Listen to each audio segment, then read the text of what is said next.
here. We're at Slow's Hour Studio, and every night is Friday night. So let's go on and see what the fuck's going on.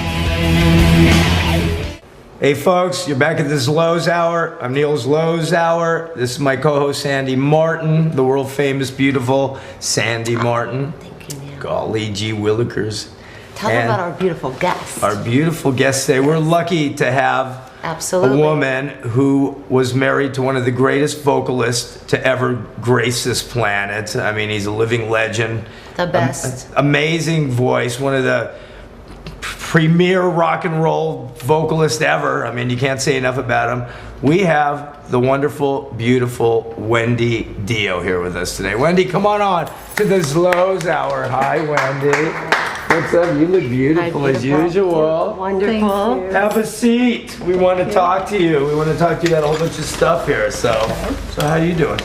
Pretty good. Great. Pretty good. Good. I haven't seen you Hanging in for a there? while. I'm hanging in there. You're a strong woman, huh? I am. Yes. You are. Well, unfortunately, the world just recently lost one of the greatest vocalists ever. I mean, you can't say enough about Ronnie's singing talents and his talents as a human being. I mean, one of the nicest people I ever worked with. And it's amazing that such a soft-spoken, wonderful, gentle person can get up on stage and just sing those notes and just, I mean, just thinking about it gives me goosebumps right now. So Wendy, can you tell us a little about you and Ronnie? Like, you know, I mean, you guys were married a long time, right? How did you meet? How long? 40 years. 40 years. In Hollywood? No, where'd you guys meet? I mean, that's We actually met in Hollywood. Yes, we did. We were introduced to the Rainbow by Richie Blackmore. Richie Blackmore of Rainbow. Now, Yeah. I gotta tell you guys something. So I was first introduced to Ronnie as far as his music because Richie Blackmore is probably my favorite guitarist of all time. You know, I love a lot of people, Eddie Van Halen, Steve Vai, but if you said who's the sickest, craziest, wild, most unique guitarist, I like Richie's playing. So when Richie left Deep Purple, which was one of my all-time favorite bands, John Lord on keyboards, Ian Gillan on vocals, next band he comprised was Richie Blackmore's Rainbow.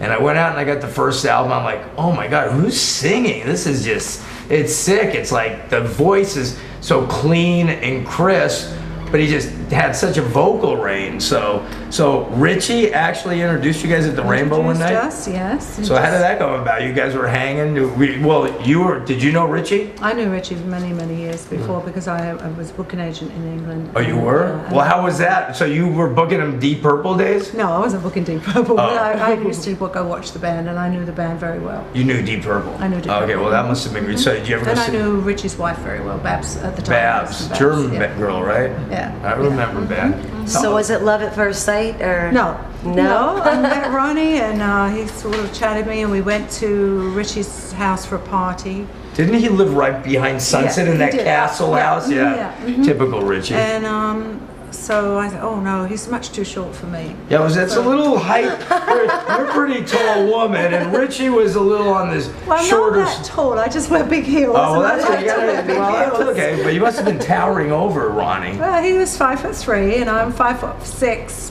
but with heels on, I'm probably 5'9". Yeah, well, usually guys get that complex, and you know, Oh, but he Ronnie's so cool, he did probably not had no have a complex complex. at all, no. And he kept calling me and bugging me, and I think I fell in love with his brain. His brain. He was so intelligent and so funny and could talk about anything at all and make you feel like you were wonderful. Is Ronnie American? Yes. Okay, because he was, I mean, being in Rainbow, I mean, if I and remember, Black it was Sabbath, yeah. Mhm. Jimmy Bain, and was it Tony Carey on keyboards?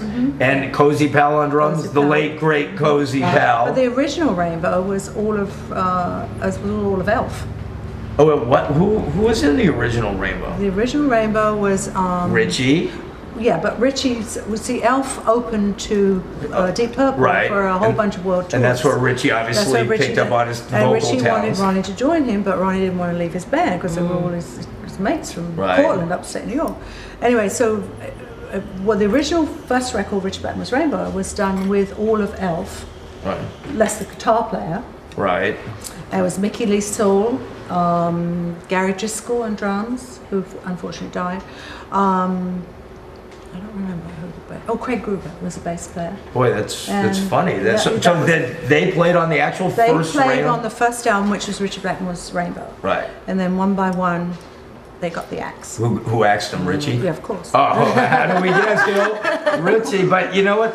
I shot them because I remember they used to always stay at the Sunset Marquee. Right. So, and it's funny, I probably shot them right around the time of Rainbow Rising, which that the first album was really good, but I think they really got a little more peppy and well, came in. there you got Cozy Powell in there. Well, Cozy, Jimmy Bain. Right. I'm Jimmy Bain. Yeah, I love Jimmy. I saw Jimmy at Ronnie's, more. Tony Carey, yeah. Tony Carey on keyboard. Yeah. That was a great lineup. But the funny thing is, I shot him at the Sunset Marquee, and Richie was getting a little thin up there, And then the very next year, I guess when I think the live album came out before Long Rainbow on Live. Stage. Yeah, that's a great album, and I'll tell you a funny story about that. But so it was about a year later, and I shot him again at the Rainbow, at the Sunset Marquee, and we did the exact same photos because back then the Sunset Marquee was a dump. Oh yeah. I mean, it was a nothing. Now, if you come to Los Angeles, the Sunset Marquee is the cool in place with villas, $500. But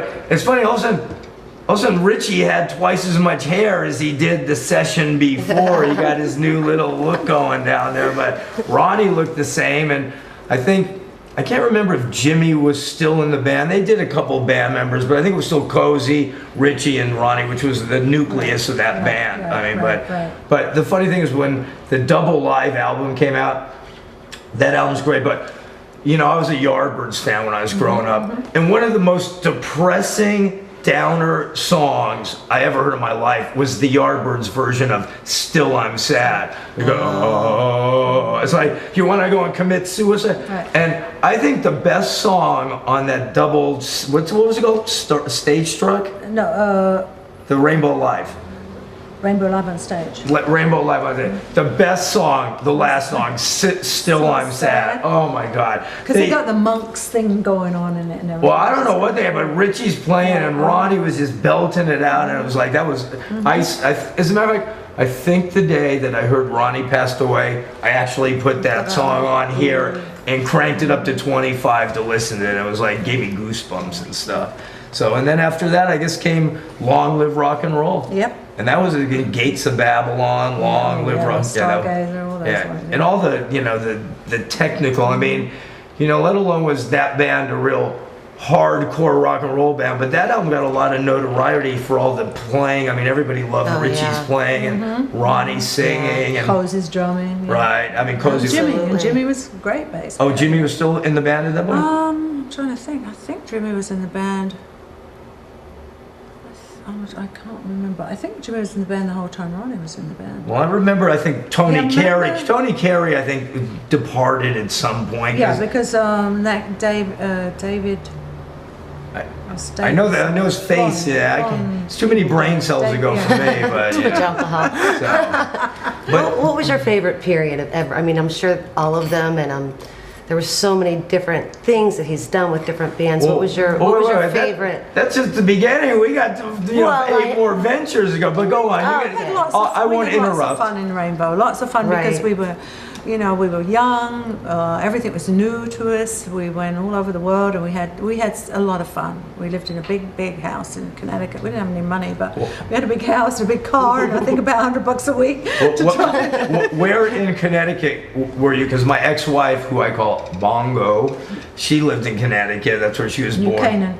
New what? New Canaan. You know what? Every time I ask someone about Connecticut, it's the smallest state in the USA, and it's got more cities than any other place. Probably got more cities than Texas. New Canaan is kind of like stockbroker belt community. Very boring. Well, beautiful houses, but very boring. Well, my ex-wife's from Meriden, Wallingford, and you don't get much more boring than Meriden. Well, you get pretty boring. What made you go there was? It was requested that we move to Connecticut because of the band, the management, and Richie was living in Connecticut. When I met Ronnie, he lived in Malibu. But then we were asked to move out there, so we moved out there and we looked at houses, and it was a gorgeous house. It was a 200-year-old Dutch colonial, and it's on 5 acres. It had a guest house, which was actually a coach house, and it was a beautiful house, but it was very lonely because a lot of times Ronnie was on the road. I was there by myself. In this big house. Big house with just my dogs. Well, dogs are good companions. Dogs are great companions. Yeah. And we're going to talk about your animal charity a little later on, but so. so here we got Rainbow, and then so what happened with Rainbow? Because Rainbow tooled on without Ronnie, but what good's Rainbow without Ronnie? We had Graham, I call him Graham Bonehead. What is Graham Bonnet? He's a great singer, Graham. Yeah, but how do you fill Ronnie's shoes? I mean, how do you fill his shoes? And then we had Jolyn Turner. Well, how does Jolyn? Well, they're different singers, and the reason why Ronnie departed was fired, actually.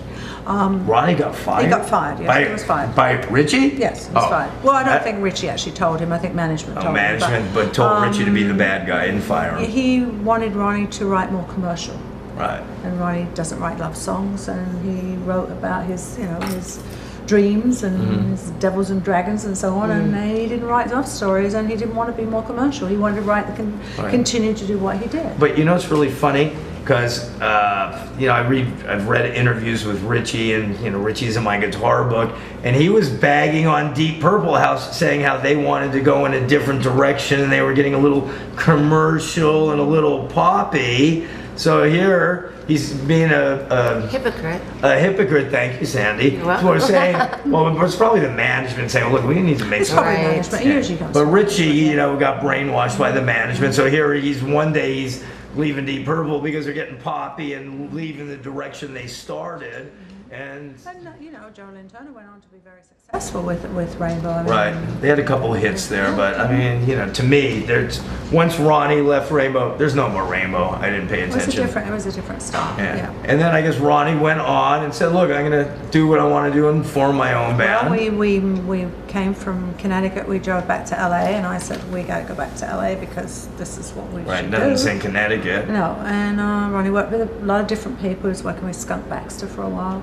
It doesn't seem like a... No, he was doing different things, and then he went up to audition with Black Sabbath. That was...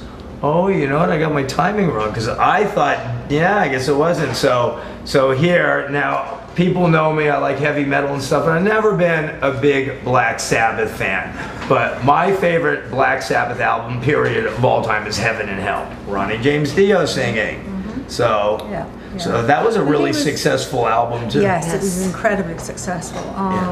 They had done Technical Ecstasy and Never Say Die before that, which didn't do very well. That was Ozzy? That was Ozzy. Yeah. But then they did Heaven and Hell, and it was like, well, it took Black Sabbath in a different direction. Right. Yeah. But it was, I mean, those songs, just Heaven and Hell and everything, it was great. To another level. Yeah. But the players are amazing too. Right. I mean, right. Tony Iommi is incredible. Tony's... Geezer Butler is, one of my best. The best.